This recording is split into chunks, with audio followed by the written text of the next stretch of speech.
Форум и предавање за пациенти со диабет тип 2 се одржа во салата на Општа болница, чија главна цел беше да се објасни што значи добра контрола на шеќерната болест и кои испитувања треба да ги прават овие лица во текот на годината. Македонија предничи во бројот на лица со диабетично стопало и ампутации на ноза, како компликација од неконтролирани одредени параметри во текот на болеста, со кои, ако се контролираат, значително се одложуваат и намалуваат компликациите.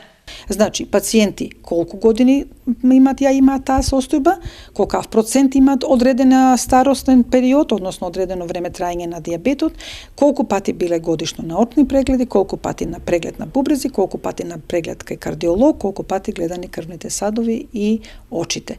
На предавањето специјалистите од ендокринологија од Скопје ги представија резултатите од направената анкета на 1500 лица со диабет во облик на прашалници, кои содржале прашања кои испитувања ги направиле пациентите во текот на годината.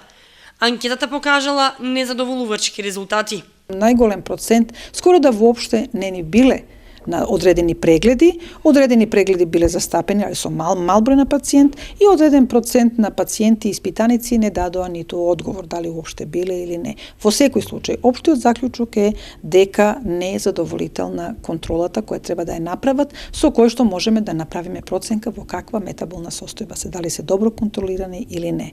Анкетата јасно кажува и тоа дека за нередовната контрола на споменатите параметри не се виновни само пациентите, туку во голема мера вината ја носат лекарите, бидејќи не ги праќаат пациентите на потребните испитувања. Голем дел од предавањето се однесуваше и на превенцијата од болеста, затоа што драстично се зголемува бројот на деца диабетичари, како и значително се намалува старосната граница на лица со диабет.